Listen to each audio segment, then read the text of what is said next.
Hi, everybody. I've had an absolute blast recording your championship intros on audio and also on video. And for those of you that didn't know, the videos can be done special exactly the way you like them because these are green screens and we can do them with a scene behind me. Do you want a fighting scene? Do you want a beach scene? Do you want a race car scene? Any scene you want, we can give it to you. It's your theme and my pleasure. Just write our offices and we will answer you with the exact fee involved and how it'll get done. So here we are, and now it's time, and it's your choice. Cheers! From the shores of Malibu where the waves are pumping, to the Great Wall of China and back to the streets of Las Vegas where the UFC is coming. We are live. It's Time Radio, the show where we talk about what you think about but may be afraid to voice. Do not worry, we'll voice it for you. We talk about it all. Politics, entertainment, UFC, sex, drugs, rock and roll, you name it, we talk about it. And I'm here with TJ Santis, my co-host and producer. TJ, how are you? Hi, I'm ready to talk everything. Okay. I don't know if Rashad Evans is ready to talk about sex, drugs, and rock and roll. Maybe I'm ready to talk about everything. No limits with me, man. You're not going to talk about anything until I give you an introduction, though, Rashad. And now, the man we've all watched in the octagon. A man who's put his blood, sweat, and tears on the line and now puts his commentating and analysm on the line. I don't know if analysm is a word, but it sounded good when I said it. Here is former UFC fighter, everyone's favorite, Rashad Evans. Rashad, how are you? Bruce, what's up, man? I love your introductions.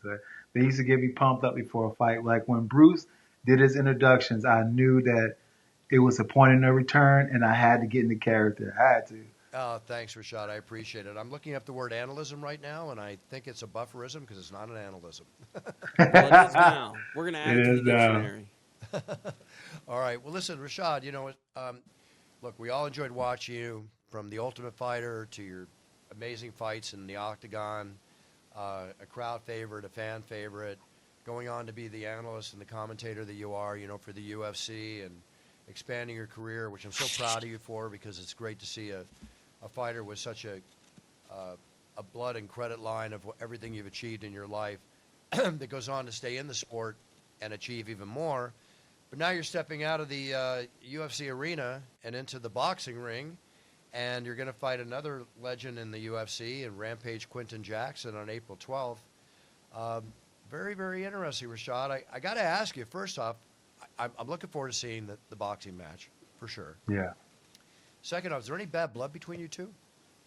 You know, I'm excited to compete in boxing, but, you know, there is no bad blood. I feel like, you know, it's more competitive than anything. Once you share that space like we did when we fought the first time and the intensity and everything that came along with it, you walk out of there with a sense of respect. And over the years since then, we've gained more and more respect for each other. You know, we did a movie together. And, you know, we've interacted with each other a few times outside of that, but it's been more along the lines of respect. And right now it's truly just about competition, you know, us competing against each other. You know, I wouldn't say that we're best friends or nothing like that, but I got more respect for him than dislike for him. Very cool. Very cool. On this bout, let me ask you again, because people are used to the fact, and again, a large portion of our audience is MMA fans as well as boxing. But as we know, there's 5-minute rounds in mixed martial arts in the UFC. Boxing is 3-minute rounds. I assume it's 3-minute rounds, right?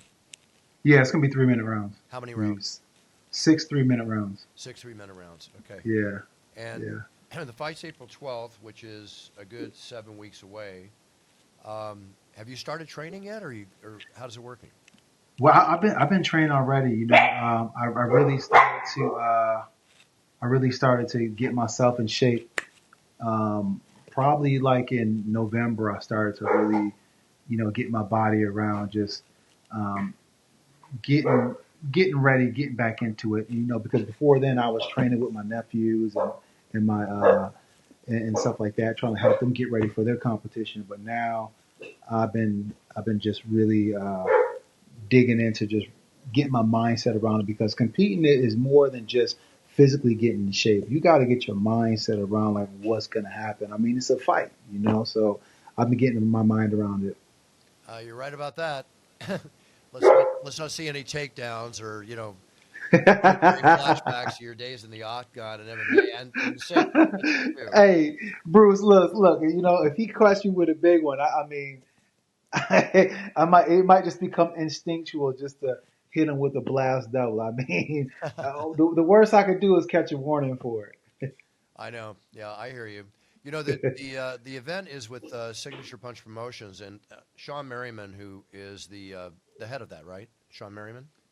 Well, he's a part of it. He's going to be a part of it as far as the Lights Out production is going to be on his platform that it's going to be streaming from. So, Sean Merriman, he does have a part in it. Yeah, nice guy, But big UFC fan.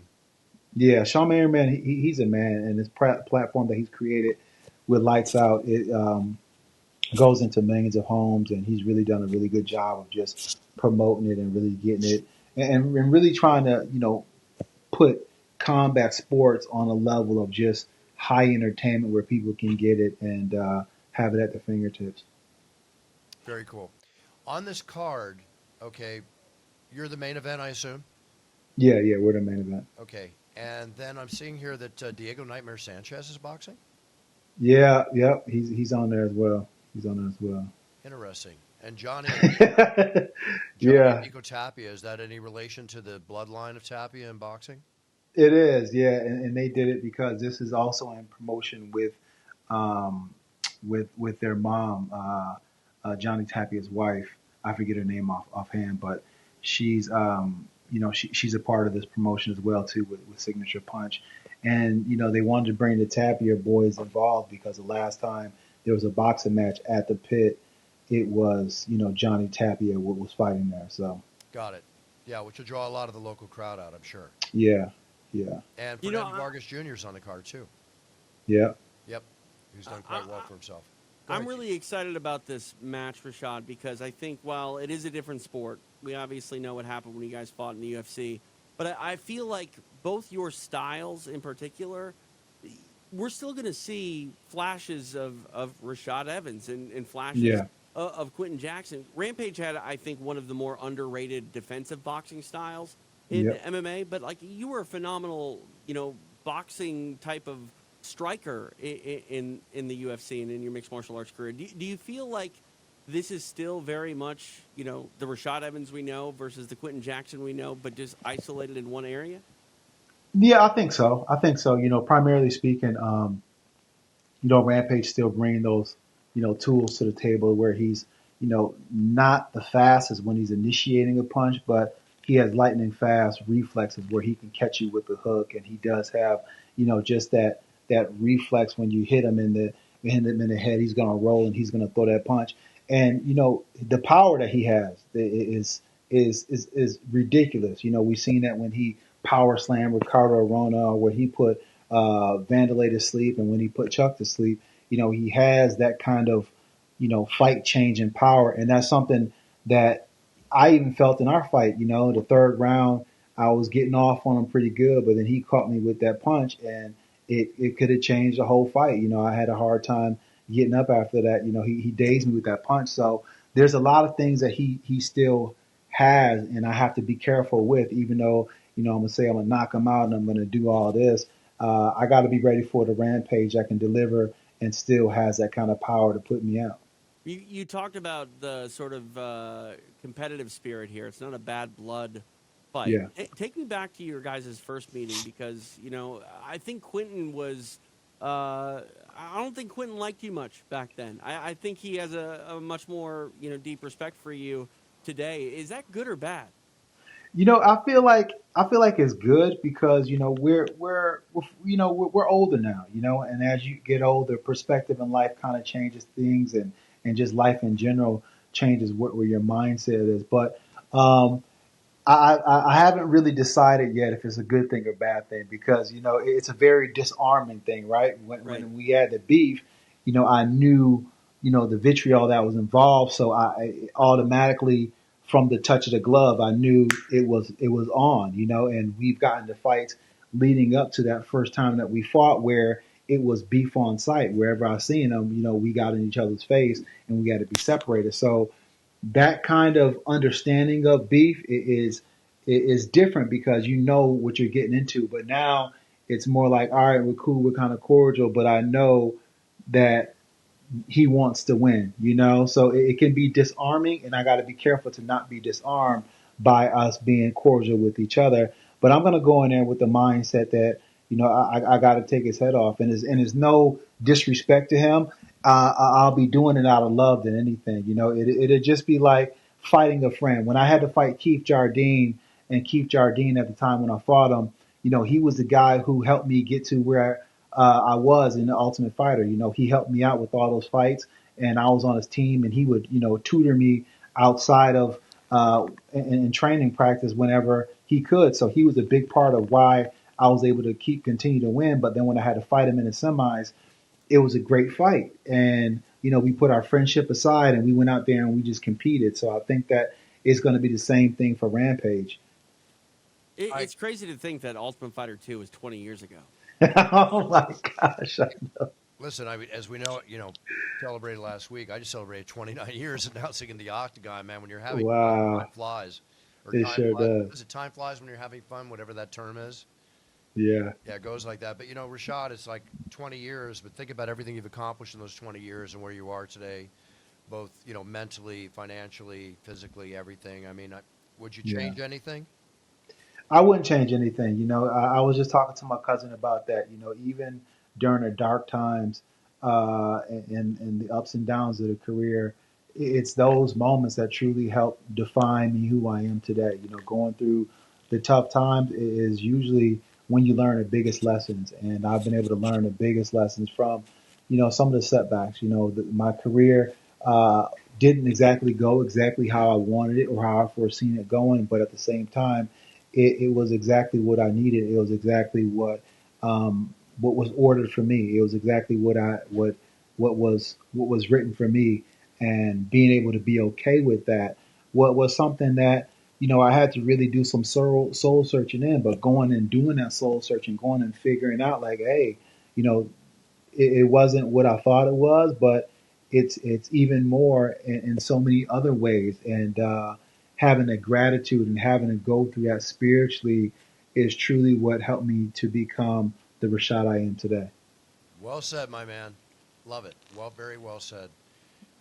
First off, before we go on to some other UFC talk, because I'd like to talk about the show that happened last weekend and, get your opinion on something, but where can people watch the event?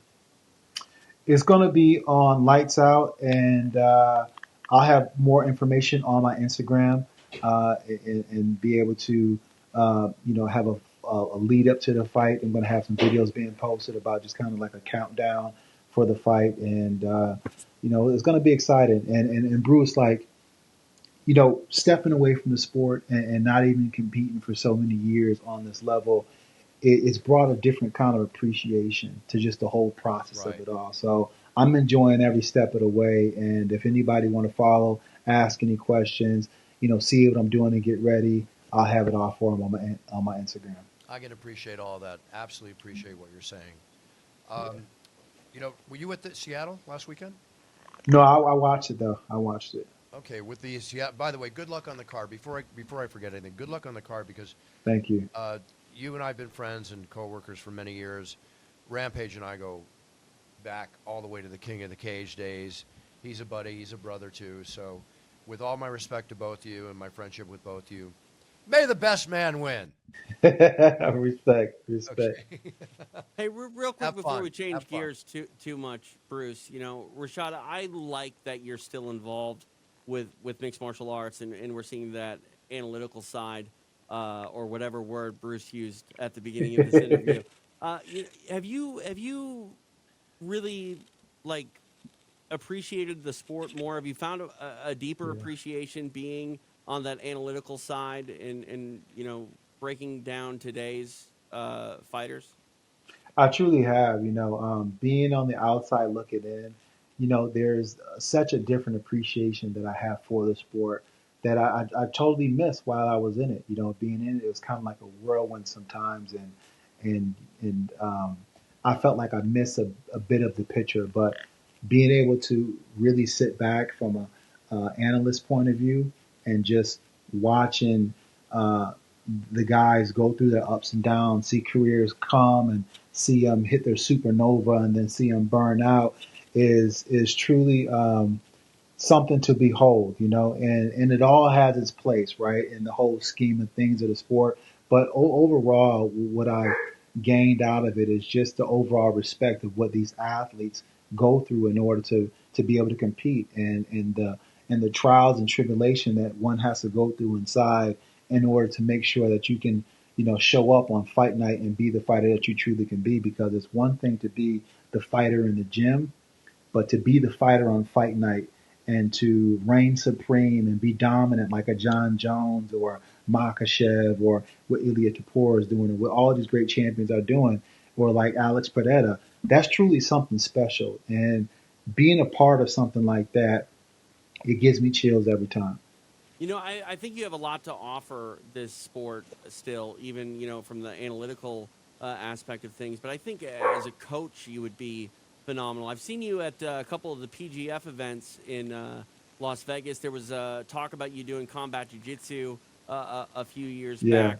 Do you ever see yourself getting more involved in the grappling circuit?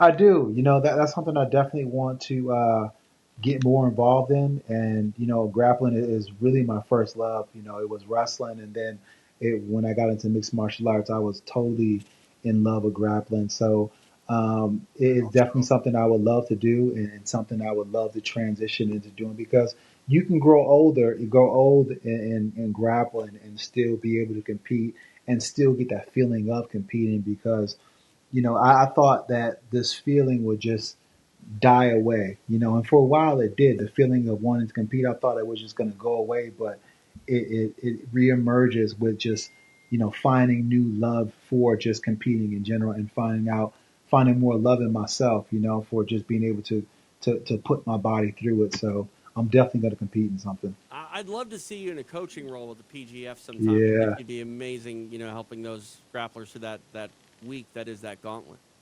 absolutely. I'm going to do it. The PBF. PGF. Oh, okay, gotcha. Yeah. Hey, Rashad,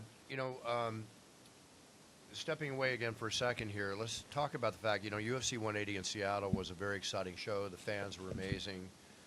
It's been 11 years since we've been there, and Dana White has said openly that we'll be going back, obviously, sooner than 11 years, going by again.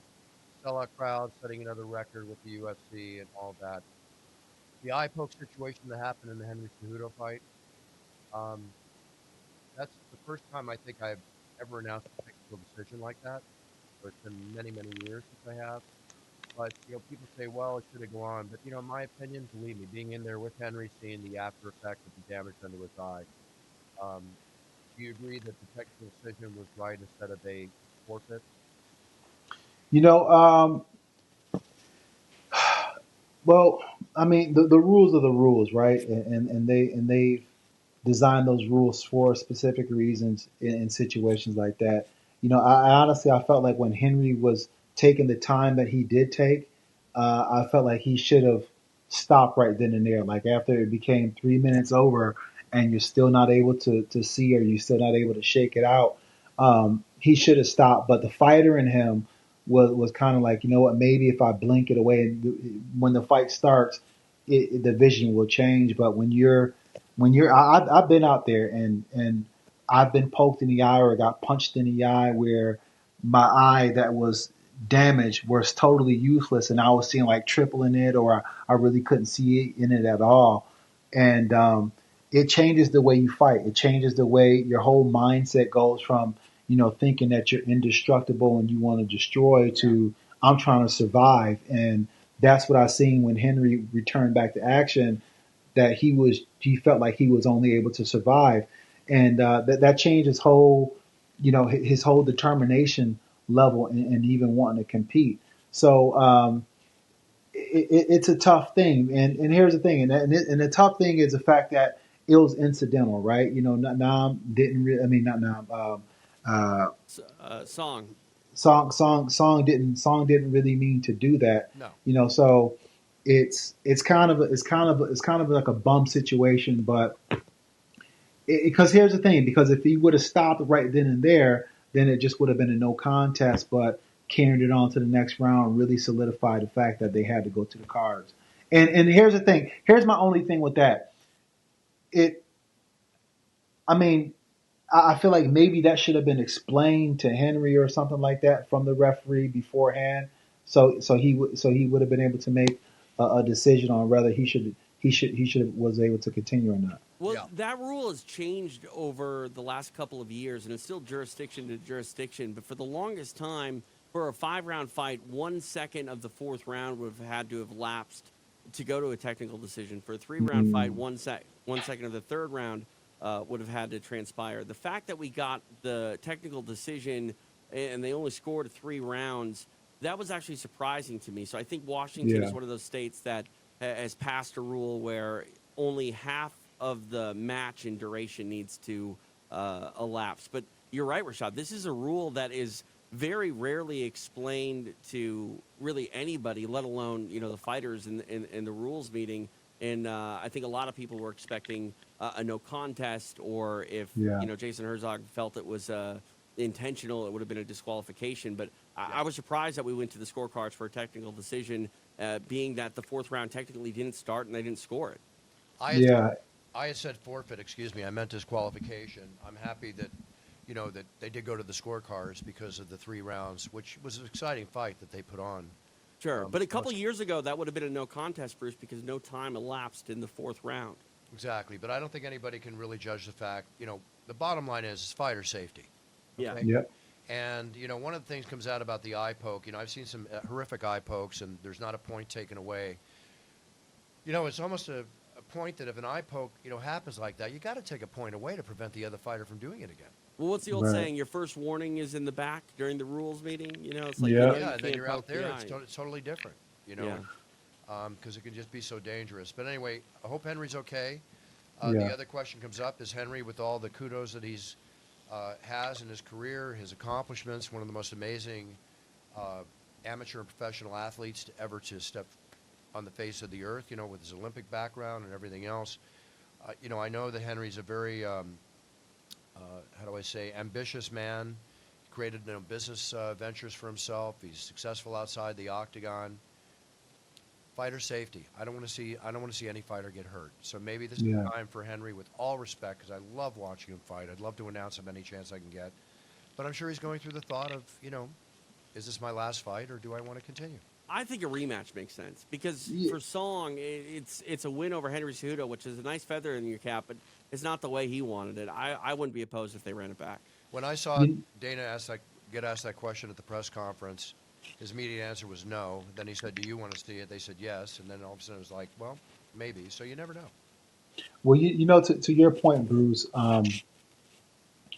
there's a point in your competitive career where you've reached the highest of the highs, and now you're trying to regain what once was, right? And you're fighting from the rear view. You're fighting from the back, and your biggest opponent is not the person in front of you, but your past greatness. And when you get in that position where you're competing against your past greatness, and the person in front of you is looking at you like you're that big opportunity, and you're that title shot, and when they're looking at you with the drool as if like you're next on a menu, but you don't feel the same way about them, then you're at a disadvantage when it comes to just fighting from that place you need to fight from to get the win. So when you're fighting from that place, it's an uphill battle. And as a competitor, you do have to, you have to be honest with yourself and be honest with yourself to the point to say, do I still want it bad enough? Yeah. Not want it, like in a sense of, oh, I want to compete, but am I starving for this? Am I willing to, damn near die to get this? And that's where he has to be honest with himself, because when he stepped away from the sport, I got to spend some time with him during that time. We were both hanging out with Uncle Mike, and we'll go and see each other at different events that we were at, and just watching him grow from the person who stepped away from the sport to the person that he stepped into being, it was complete transformation. of who he was, and it was the growth that he needed. Was it at the right time? That remains to be seen, but it was necessary for him. Right. But now he has to really ask himself, what more does he feel he needs to do in order to complete that part in him, that he once had. Yeah, his resume's not going to get any better. You know what I mean? He's already done everything he needs to do to be considered one of the best. So Right. Resume is absolutely phenomenal. Absolutely phenomenal. Yeah. On the card that occurred in Seattle, too, the standout fighter is Gian Silva. Oh, yeah. This guy is, aside from getting as emotional he gets when I announce him, which is an honor for me to announce any fighter, but it's kind of an emotional moment, too. To see him with that emotion in his eyes, then to come out. But the one thing I liked is when he knocked him down and he stopped. Yeah. Yeah. He realized Class. the fight was over. I've seen this with other fighters. Then I walked up to Michael Bisping when he got in the octagon. I said, Michael, knowing you, you wouldn't have stopped. You would have been right on top of him because, the way Michael fights, with all respect. Not that there's anything wrong either way, but the way Gian handled that, Yeah. class. Absolutely. Those fighters from what is it? What do they call themselves? The nerd. yeah, the Fighting nerds. The fighting nerds. They fight with that tenacity, that ferocity, but at the same time, they're very good sportsmen. Very good sportsmen. They know how to go out there and compete and put on a good show, but they know how to pull it back. And they're guys who are out there just enjoying the moment. You see them just eating it all up. When you were announcing him, like how much he was just into that moment, and then even after he won, when you came in there, the love that he gave you, the glasses he gave you, it was just like, appreciating every single moment, just devouring every single morsel of the moment. Truly showed how just locked in and how present they are for that moment, man. It's truly something special to watch. No question. And looking forward to him coming back because he's a force to be reckoned with. He called out Bryce Mitchell for obvious reasons we don't need to go into. Yeah. We'll see if that fight happens. But fight of the night, 50,000 in his pocket, memorable moment. Good for him. Good for him all the way around. Guys, people are coming at me saying when I announce Pereira on his next fight, I've only done the one and only for two fighters. So I'm going to ask you, and I'm not going to say whether I'm going to do it or not. Do you feel that Pereira at this point in his career deserves one and only, as I've done for Conor and for John Jones? I think so. I think what Pereira has been doing and his ability and his mindset to step in there and fight anybody is truly exceptional. It's exceptional because to do that, you have to have a belief in yourself, and you have to also have a willingness to face a potential failure. His last fight when he fought Khalil, he wasn't feeling the best, and you can tell he wasn't feeling the best. But the way that he was able to dig deep and show that, it's more than just about having that one hitter quitter knockout. I can survive some stuff. I can be on the losing end, but then still find a way to get it done. For me, he's my fighter of the year, and he's been that guy, and he's as great on the outside as he is on the inside. Yeah, he's very cool. yeah, I think Poatan has done more to make his argument as being one of the greatest of all time in a short amount of time than anyone else has in their MMA run. And let's not sugarcoat it here. Poatan's on the backside of his career, a long kickboxing career, relatively young in MMA, but this guy's probably not fighting in 5 years, let alone maybe even 3, and he deserves a lot of those accolades. Rashad, I'm curious though, looking back in hindsight over all the years of MMA, the GOAT argument comes up. There's 3, 4, 5 guys that are always brought up, but I'm curious who your GOAT is, because I think 2 of them that are on that short list you have obviously personal relationships with. One being John Jones, the other being George St. Pierre. The other top 3 guy to me is Anderson Silva. Who is your GOAT in mixed martial arts? I got to go with John Jones. As much as I love GSP and I love what GSP has been able to do, I think what John Jones has been able to do as far as the competition that he's faced, the consistency in which he dominated all of those fights, and not for nothing, as crazy as he's made his life on the outside, to still go out there and compete is something in itself. You know what I'm saying? It kind of defies logic because my life has been hellstorm sometimes going into the cage, and sometimes I brought it with me inside the cage. I didn't fight well those nights, or you know what I'm saying? Like, so it's not a perfect science to being able to, manage and keep what's going on outside of the cage from really showing the effects inside the cage. So when I look at that, despite all of the blemish marks or the asterisks that you can put next to his name, I gotta add in the fact that when it comes to being able to step in the cage and compete on fight night from a mental standpoint, he's consistent and he doesn't miss. TJ, yes or no? Quick. I agree. I think that if you're going to make an argument for anybody other than John Jones, it would be George St. Pierre. And, Bruce, you're a big advocate for being a role model outside the cage. Nobody did both better than George St. Pierre. Yeah. Absolutely. But where the stumbles that John had, if we're being honest about it, it's almost amazing that he never let any of that stuff really get in the way inside the octagon. Right. And, I hate to take a negative and say it was actually a positive for how good and truly great John was, but that's really kind of it is. He had every excuse to falter when he ultimately didn't. So Pereira, yes or no? Yes. Okay. One and only, yes. One and I only, definitely think yeah. so. Then I agree. I agree with that. It will be considered. You gotta do it, Buff. You gotta. I got you. Listen, I'm a big fan of Pereira. There's no question. Big fan. What's amazing to me about Poatan, too, is we still don't totally know what happens if he's taken down and controlled. We don't know if he can fight through that adversity, and that's to his credit because he hasn't allowed anyone to really do it, and that's kind of amazing in its own right. Maybe that's why I was going to wait to do the one and only until I see that happen. No, but you know what though? But here's the thing. Though. Here's the thing, TJ. I like what you said, but here's the thing: as great as Uncle Live can be, and the tool set that he has, he's not the smartest fighter. He fights counterintuitive a lot of times, and that's my biggest knock on him is that I see that he could have dominated this weight class years ago.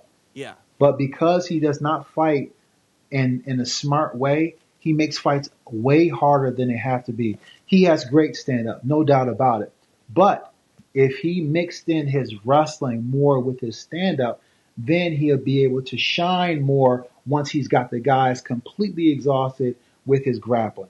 Then you let him stand up. So I think he's going to go out there and try to prove something and get caught.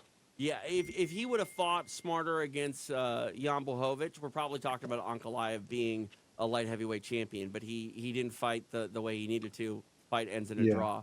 But, man, he definitely doesn't want to stay on the feet any longer than he has to against Pereira. It's going to be a short night or an incredibly long, taxing night for him if he doesn't get this fight to the floor.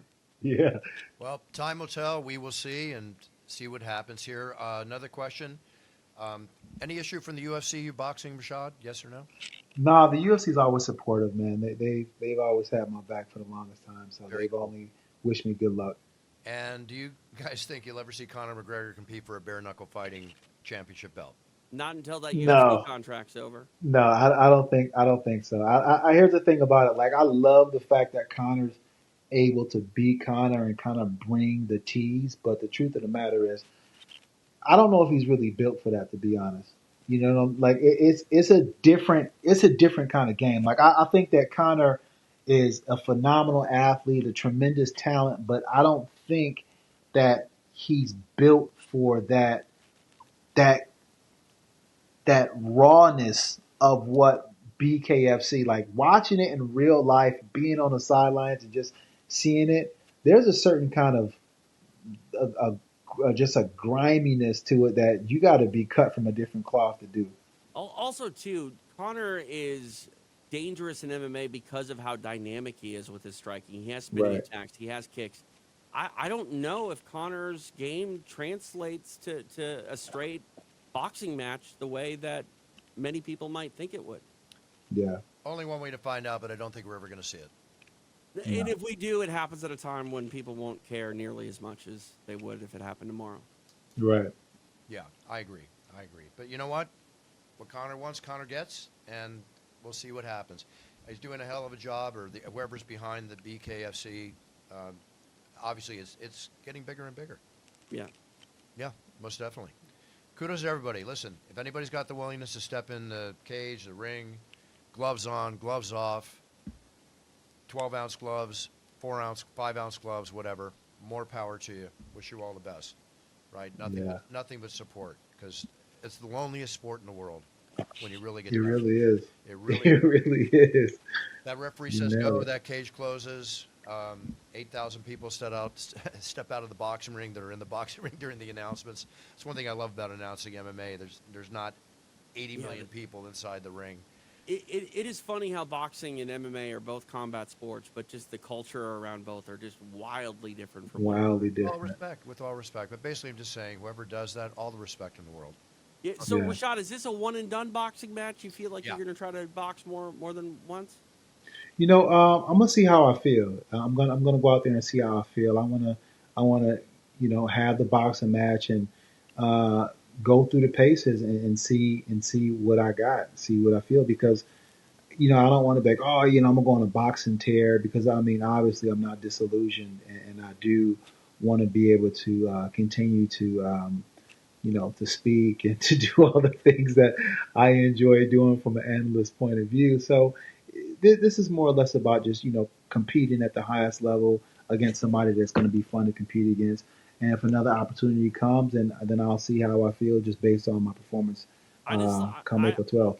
I just like that you got the nickname already. Great boxing nickname, great Yeah. MMA nickname, Sugar Rashad Evans. Yes, sir. Yes, sir. Rashad? Rashad. Rashad. No, Rashad. Sugar Rashad. Sugar Ray. Oh, Never mind. Sugar Rash. I got it. Sugar Rashad. Yeah. Now, Rashad, you're Rashad. You're always Rashad, right? Yes, sir. Yes, Okay, sir. yeah. Either way, he's Yeah. sweet. Oh, so sweet. So sweet. All right, Rashad. Listen, thanks so much for coming on the show. All the best to you in your battle against the great Rampage Jackson. It's going to be a lot of fun to watch. Hopefully, let's see, what day is that? April 12th? April 12th, yeah. So that'd be I a got the UFC in I won't Miami. be able to watch Yeah. the Miami pay-per-view. Sorry about that, Yeah. but I will watch it, if you know what I'm saying. Okay. I will Yeah. catch it. Yeah. We'll be tuned in one way or the other. Yeah. Sounds good. It'll be before the main card happens, so people will be able to tune in and watch both. Maybe you'll see me watching it on my phone. Yeah. I've done that before. I'll do it again. But I can't take my mind off what I I'm know doing. you are a consummate professional, and watching Bruce before when Bruce gets into his it's not as easy as some people may think. Bruce, Thank you. he does his work. Like, Bruce is a professional. He's got his. I mean, he's dialed in. Like, when you see Bruce doing his thing, like, you will think he's getting ready to walk out for a fight, because he's that dialed in, and the energy that he brings, because he's so dialed in, you see it all over the fighters. Like, it's truly the last thing that a fighter can tap into from an energy standpoint before they get ready to fight, and it's kind of a little bit of a break. Hi, everybody.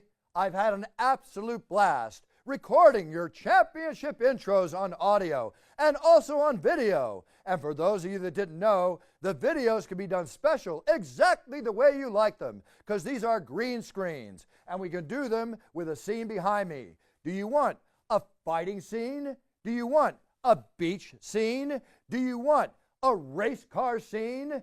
Any scene you want, we can give it to you. It's your theme and my pleasure. Just write our offices and we will answer you with the exact fee involved and how it'll get done. So here we are, and now it's time, and it's your choice. Cheers! Well, that's Rashad Evans. Super guy. Same old Rashad. I mean, he hasn't changed a No. beat from when he was a young up and comer trying to battled his way to UFC Gold to retirement, and now coming out of retirement, just one of the best dudes you can talk to in the sport. Humble as always. Great to see you, that's for sure. Anyway, wish him luck on his event.